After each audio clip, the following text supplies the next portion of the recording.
네, 오늘은 소요리 문답 13에서 19문을 살펴볼 차례입니다.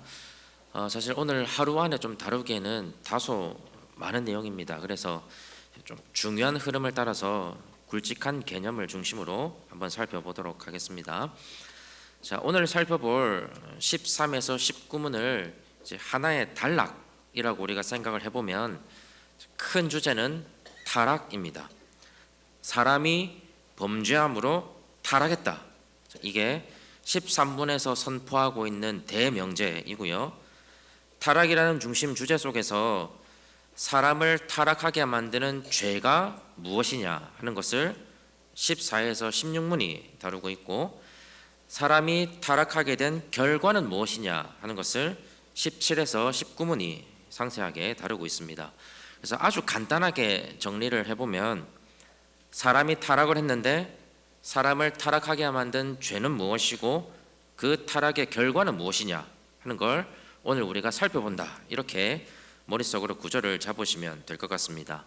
자, 또 한 가지 중요한 건, 여러분, 타락이라는 이 주제가 지난주에 살펴봤던 하나님의 섭리 안에 포함되어 있다는 점입니다. 계속해서 우리 짚고 넘어가는 게 있죠. 사람이 타락했다고 해서 하나님의 작정이나 하나님의 섭리가 불완전한 것은 맞습니까? 아닙니까? 불완전한 것은 아닙니다. 자, 섭리의 핵심은 하나님께서 모든 것이 합력하여 선을 이루어가도록 역사하신다는 점에 있습니다. 그래서 하나님이 사람을 타락하도록 만드신 게 아니고요, 타락마저도 선하게 바꾸어 나가신다는 점, 그걸 기억하시는 게 중요하겠습니다. 여기까지 이해되시죠? 자, 그럼 우리 13문부터 한번 시작해 보겠습니다. 제가 질문 읽겠습니다. 답을 읽어주시면 되겠습니다. 13문입니다. 우리 시조가 창조받은 지위에 그대로 있었습니까?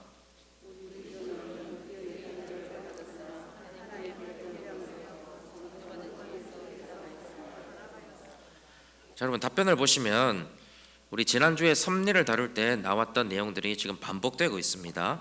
자, 의지의 자유를 받았다라고 하는 말은 죄를 지을 수도 있고 짓지 않을 수도 있는 완전한 자유의지를 가지고 있었다는 뜻입니다. 자, 그리고 이어서 뒷부분에 보시면 창조받은 지위라는 말이 나옵니다. 자, 이것은 사람이 창조받은 처음 상태를 의미한다라고 말씀을 드렸습니다.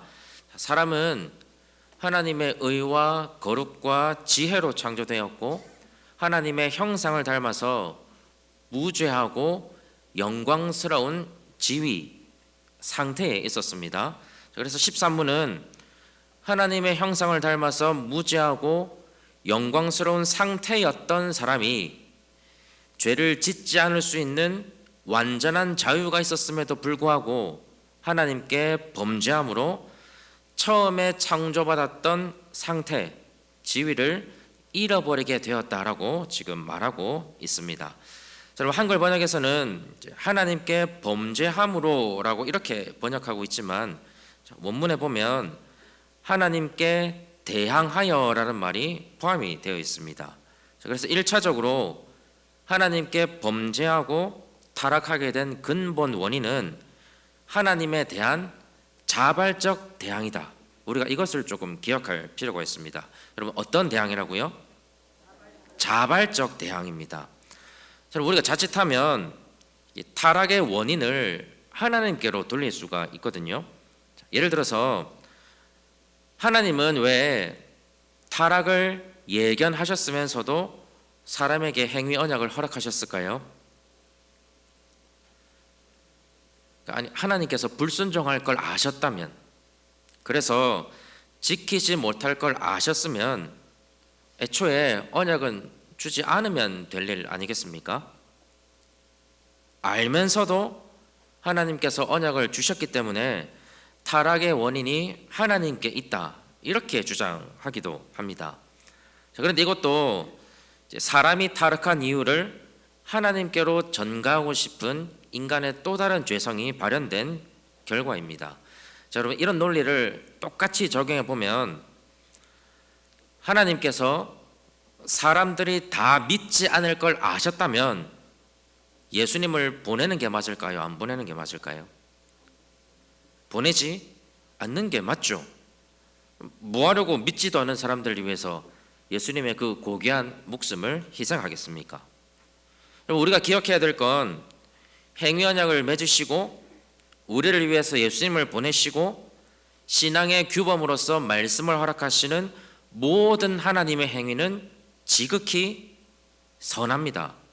하지만 문제는 언약을 자발적으로 위반하고 예수님을 자발적으로 배척하고 말씀을 자발적으로 거부하는 사람들의 태도입니다. 타락의 책임이 하나님께 있는 것이 아니라 사람에게 있다는 거, 여러분 이게 타락을 이해하는 데 있어서 명심해야 하는 핵심적인 진리입니다. 여러분 그런 의미에서 우리가 잠시 한번 생각해 봐야 할 게 있습니다. 죄는 하나님에 대한 어떤 대항이라고 했습니까?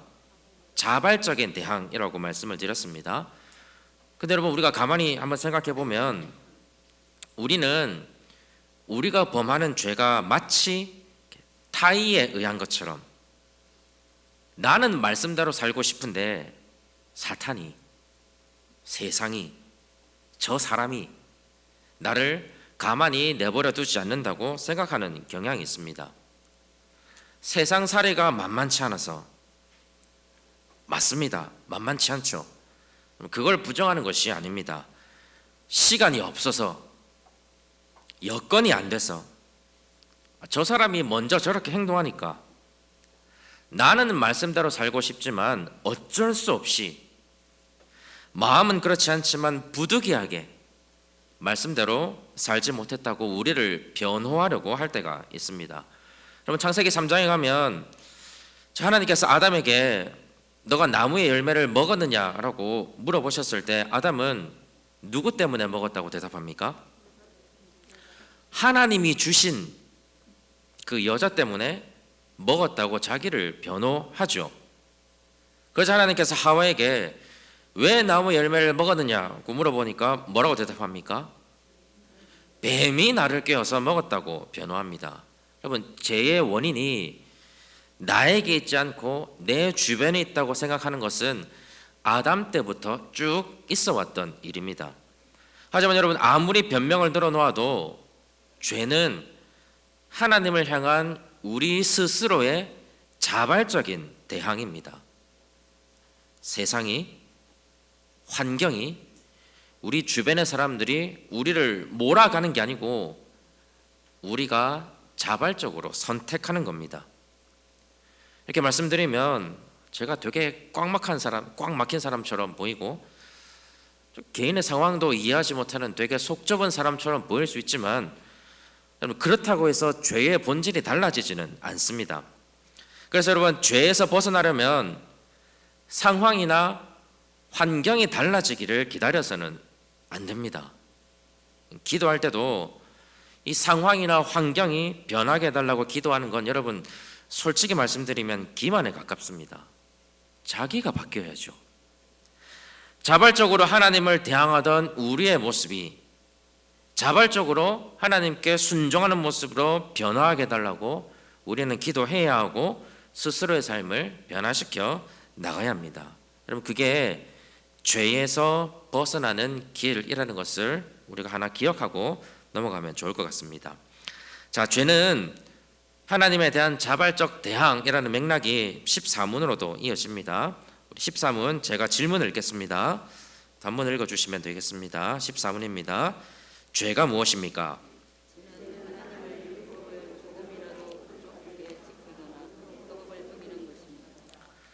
자, 여기서 여러분 새로운 개념이 나옵니다. 단문을 보시면 하나님의 율법이 등장을 하죠. 자, 여러분 우리가 산문을 살펴볼 때 성경이 두 가지를 가장 중요하게 가르친다고 했습니다. 기억하십니까? 첫 번째는 사람이 하나님에 대해서 믿을 것이 무엇인지를 가르치고요. 두 번째는 하나님께서 사람에게 요구하시는 본분이 무엇인지를 가르쳐 줍니다. 자, 여기서 두 번째 항목, 하나님께서 사람에게 요구하시는 본분, 자, 그걸 우리는 14문이 말하는 하나님의 율법이라고 이해해 볼 수가 있습니다. 자, 그런데 잘 보시면 여러분 14문은 하나님께서 사람에게 요구하시는 본분을 어기면 죄라고 말씀하시고요. 자, 더 심각하게는 지키기는 지키되 조금이라도 부족하게 지킨다면 그건 역시도 죄라고 말씀하신다는 점입니다. 자, 그러니까 하나님의 기준에 눈꼽만큼이라도 미치지 못한다면 우리는 다 하나님께 대항하는 것이고 하나님께 범죄하게 되는 겁니다.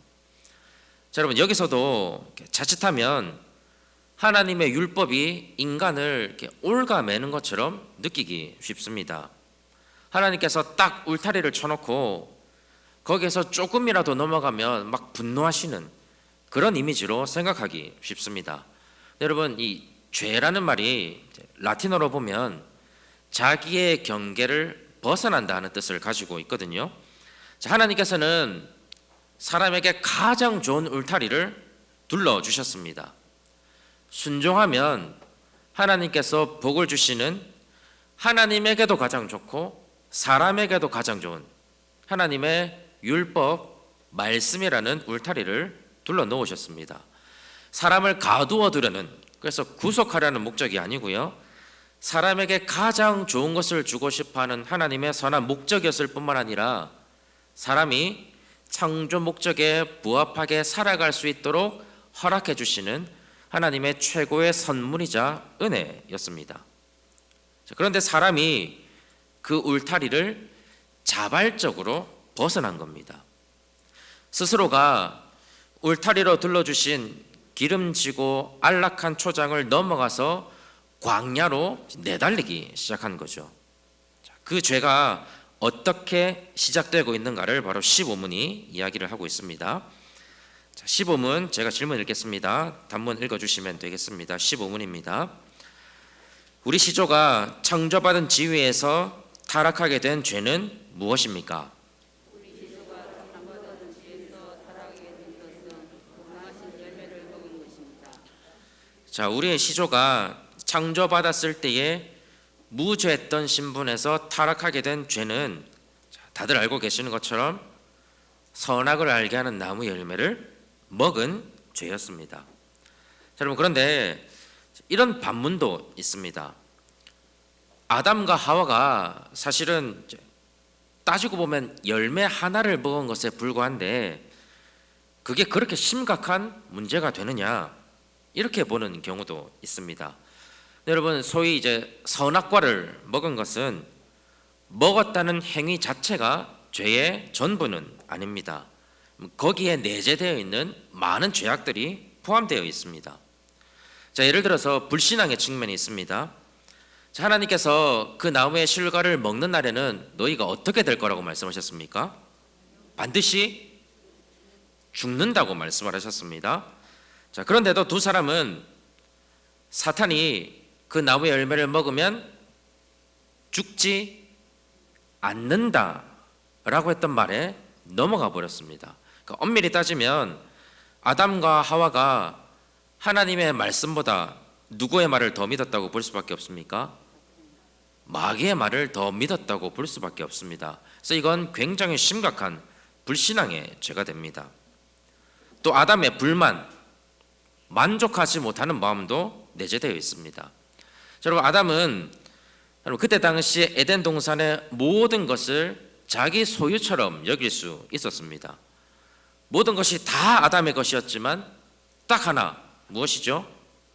선악을 알게 하는 나무의 열매, 그거 하나만 아담에게 주어지지 않았습니다. 그러니까 세상 모든 것을 다 가졌는데도 가지지 못한 한 가지에 대한 불만, 그게 죄악의 발로였다는 점입니다.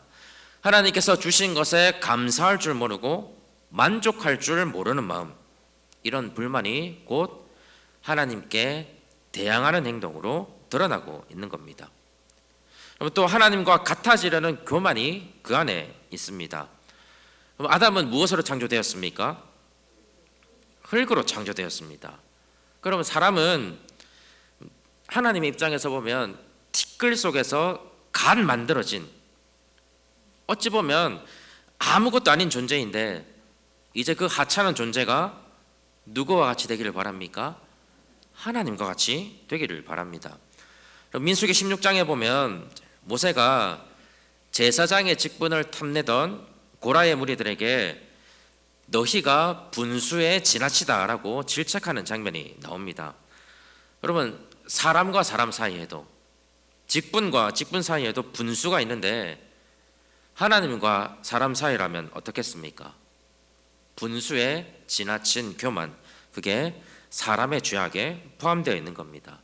그러면 그 외에도 아담이 범한 죄악 속에는 하나하나 나열하기도 힘든 수많은 죄악이 포함되어 있습니다. 그래서 선악과를 먹는 이 행위는 그로 인해서 파생되는 수많은 죄악들을 감안할 때 창조된 지위에서 타락하게 만든 하나님을 향한 엄청난 대항이었다, 죄였다. 우리는 이렇게 볼 수 있는 겁니다. 여기까지 이해되시죠? 자, 그런데 여러분, 이어지는 16문이 조금 논쟁이 될 법한 내용을 다루고 있습니다. 16문 제가 질문을 읽겠습니다. 단문 읽어주시면 되겠습니다. 16문입니다. 아담의 첫 범죄 때에 모든 사람이 타락하였습니까?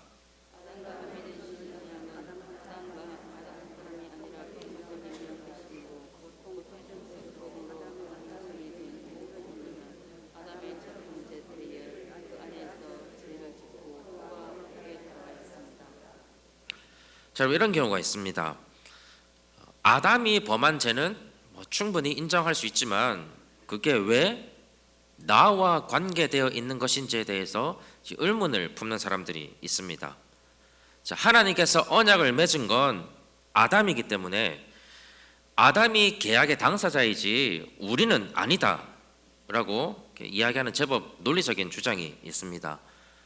여러분들께서 어떻게 생각하십니까? 합당하다고 생각하십니까?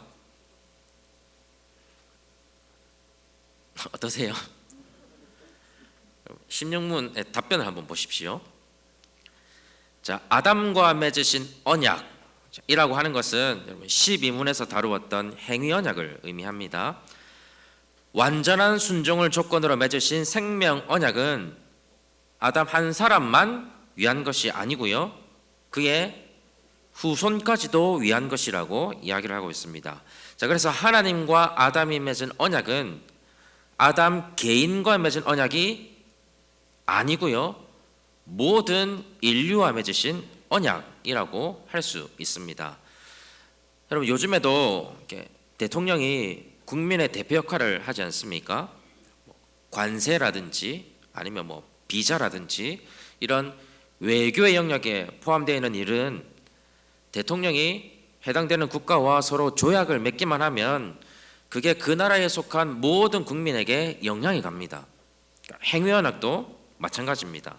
자, 아담이 인류의 머리 역할을 하고 있기 때문에 아담이 범한 죄는 아담의 후손으로 태어나는 모든 사람에게로 전가된다는 겁니다. 자, 우리 모두가 부모님의 DNA를 물려받고 있는 것처럼, 그래서 우리가 부모님을 닮아 있는 것처럼 우리는 아담이 범했던 죄의 DNA를 물려받고 죄성을 닮아 있습니다. 특히 지금 우리가 이 부분을 굉장히 중요하게 다루어야 하는데요, 만약에 우리가 16문이 말하고 있는 소위 죄의 전가를 거부하지 않습니까? 그러면 예수님으로부터 얻는 의의 전가도 우리는 불가능하게 됩니다. 자, 우리는 예수님께서 우리를 대표해서 십자가에서 죽으심으로 예수님의 의가 우리에게 덧입혀지는 칭의를 믿습니다. 그렇죠? 믿으시죠? 하나님께서는 예수님의 보혈로 우리에게 덧입혀진 그 의를 보시고 우리를 의롭다고 선언하십니다.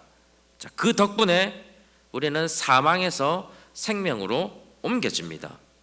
자, 그래서 우리의 의가 아니고 예수님의 의가 우리에게 전해지는 것이기 때문에 우리는 이것을 의의 전가라고 부릅니다.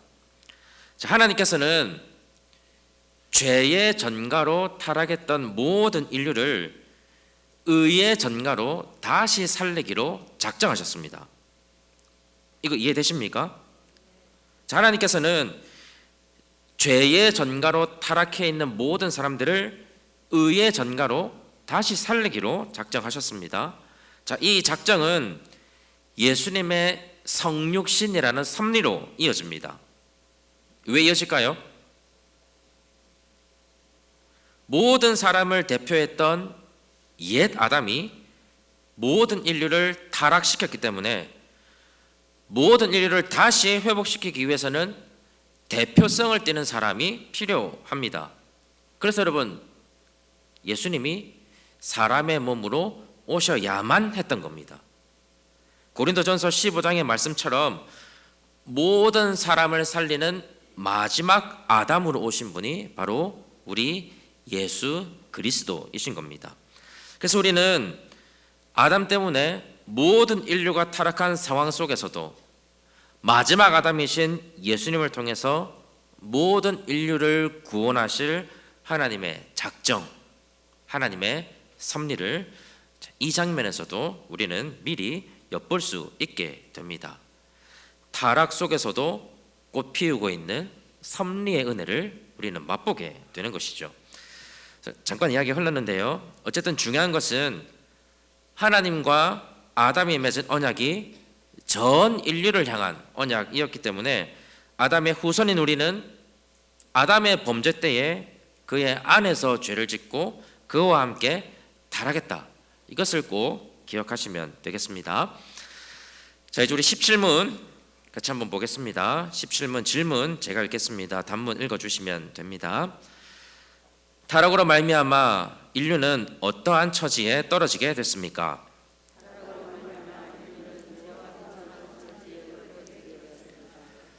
자, 여러분, 타락으로 인한 결과를 지금 두 가지로 말씀하죠. 첫 번째는 뭐 가운데 떨어지게 됐습니까? 죄 가운데 떨어지게 됐다라고 말하고요. 두 번째는 비참한 처지에 떨어지게 됐다라고 말을 하고 있습니다. 자, 먼저 타락으로 인해서 죄 가운데 떨어진 것이 무엇이냐 하는 것을 지금 18문이 이야기를 합니다. 18문 제가 질문 읽겠습니다. 답을 읽어주시면 됩니다. 사람이 그 타락한 처지에서 죄되는 것은 무엇입니까?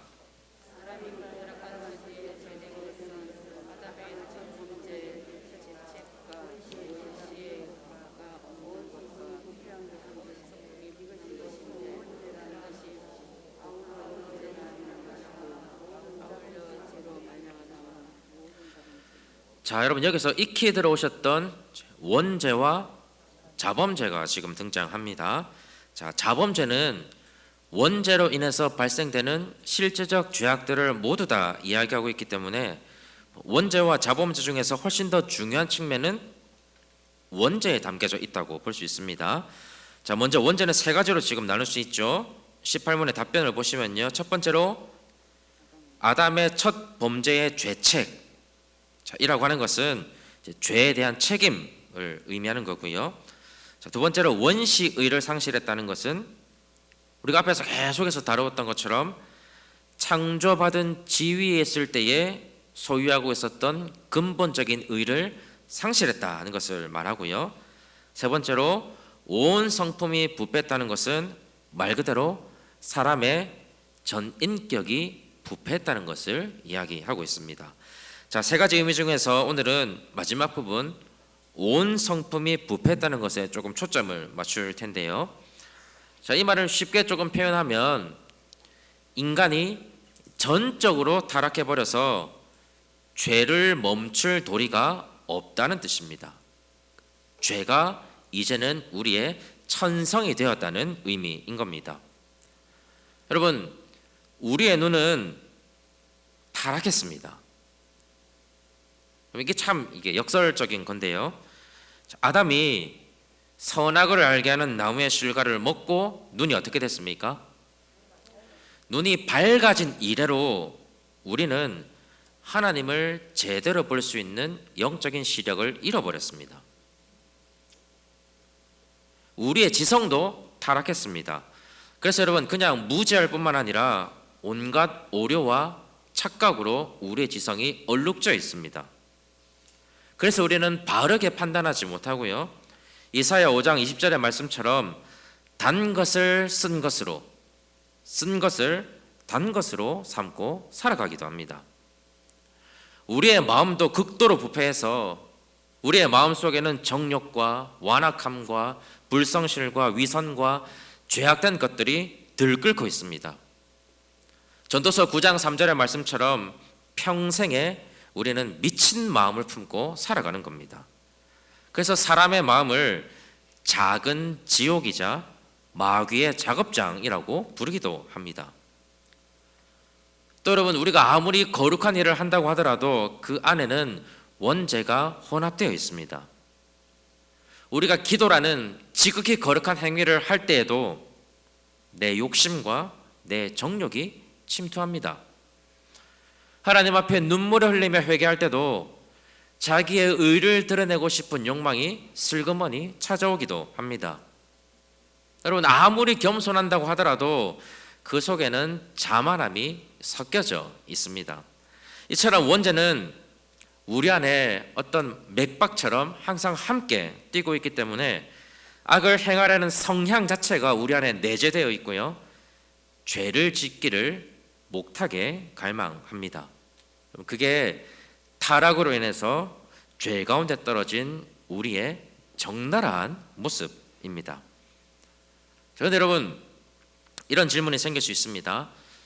우리가 예수님을 믿고 거듭났음에도 불구하고 하나님께서 우리 안에 있는 원죄의 부패함을 그대로 이렇게 남겨두시는 이유는 무엇일까요?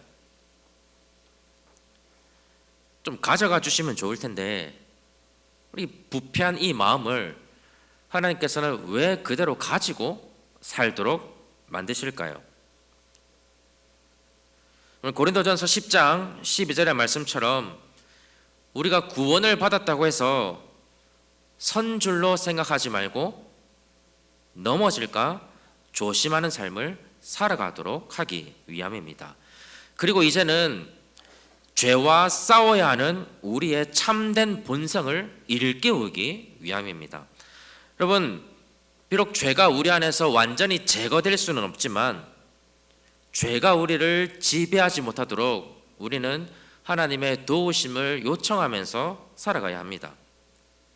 죄를 완전히 몰아내지는 못해도 죄를 거부할 수 있도록 우리는 성령 하나님의 도우심을 요청해야 합니다. 그래서 우리가 항상 깨어 있어서 죄와 힘써 싸우기를 하나님은 바라고 계시는 겁니다. 그럼 그게 원죄의 본성을 대하는 우리의 올바른 자세여야 한다는 점 꼭 기억하시면 좋을 것 같고요. 이제 마지막으로 우리 19문 같이 한번 살펴보도록 하겠습니다. 19문 제가 질문 읽겠습니다. 답을 읽어주시면 되겠습니다. 사람이 그 타락한 처지에서 비참한 것은 무엇입니까?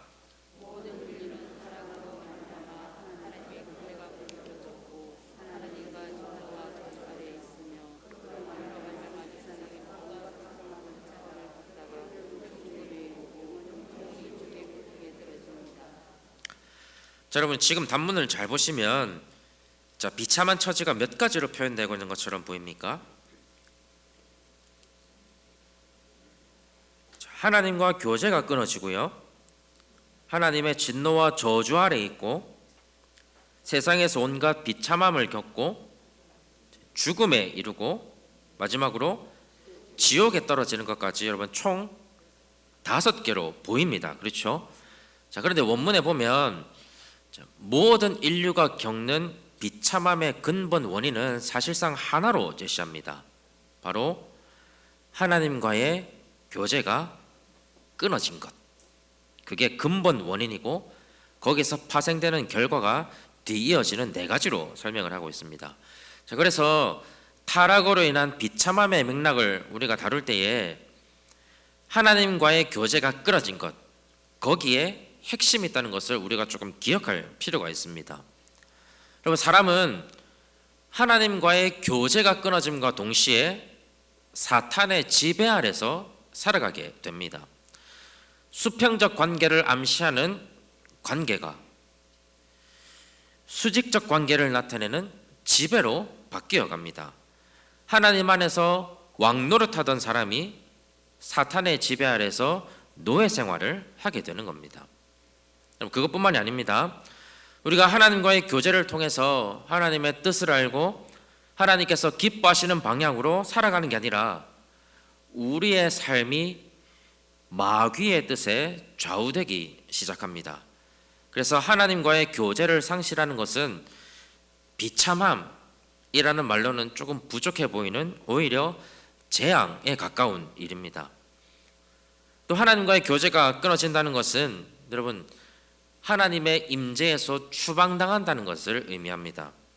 그래서 하나님의 인도하심에 민감하지 못하게 되고 결국에는 하나님을 따르지 못하게 되고 하나님이 주시는 힘을 공급받을 수가 없고 말 그대로 하나님이 없는 삶을 살아가게 되는 거죠. 여러분, 우리는 무엇이 비참한 삶이라고 생각하고 있습니까? 여러분, 무엇이 비참한 삶이라고 생각하십니까? 변변한 직장이 없는 것? 사업에 실패하는 것? 상대적으로 가난한 처지에 놓여 있는 것? 남들처럼 누리면서 살아가지 못하는 것? 그거 우리의 비참함이라고 할 수 없습니다. 하나님과의 교제가 끊어지는 것, 그게 우리의 비참함이죠. 오늘날 우리로 말한다면 예수님께서 하나님과의 끊어진 관계를 다시 이어주셨음에도 불구하고 여전히 하나님과의 관계를 경히 여기고 등한시하고 뒤로 미루는 것, 그래서 하나님의 백성이 되었음에도 여전히 하나님과 거리를 두고 살아가는 삶을 바로 우리는 비참한 삶이라고 이야기할 수 있다는 점입니다. 그럼 그런 의미에서 우리는 하나님과의 끊어진 관계를 회복시켜 주시는 예수 그리스도께 매여 있기를 갈망해야 합니다. 하나님과 끊어진 관계로 다시 돌아가지 않도록 더 하나님께 연합하고 접붙이고 동행할 수 있도록 우리 또한 열심을 내야 합니다. 수요일에 이렇게 성경 강해로 모이시는 것, 나오시는 것, 예수님께 매이기로 갈망하는 아름다운 모습입니다. 때로는 수요일, 또 금요일처럼 하나님 앞에 나오는 시간이 이게 여기에 매여 있어가지고 가고 싶은 것도 못 가고 하고 싶은 것도 못할 때가 분명히 있지만, 그럼 그게 우리의 불행이 아니라 우리의 행복이라는 걸 꼭 잊지 않으셨으면 좋겠습니다. 그걸 기억한다면 우리가 조금 더 기쁜 마음으로, 조금 더 즐거운 마음으로 이 자리를 사모할 수 있지 않을까 싶습니다. 이제 정리한번 해보겠습니다. 사람은 하나님께 자발적으로 대항하면서 원래 창조되었던 거룩하고 영광스러운 상태를 잃어버렸습니다. 아담이 하나님께서 금하신 열매를 먹으면서 죄가 시작되었고, 아담은 모든 후손을 대표하는 인물이기 때문에 아담의 죄 안에서 우리 역시도 죄를 범하고 타락했습니다. 타락으로 인해서 우리는 원죄와 자범죄 속에서 살아가야 하는 처지가 되었고요, 하나님과의 교제가 끊어지고 하나님의 진노와 죽음뿐만 아니라 지옥에까지 이르는 비참한 상태에 처하게 되었습니다. 여기까지가 오늘 우리가 다루었던 타락의 내용들입니다. 다음 주에는 이 타락에서 구원해 나가시는 예수님의 사역에 대해서 같이 한번 살펴보도록 하겠고요. 우리 시간에 찬송 같이 하도록 하겠습니다. 우리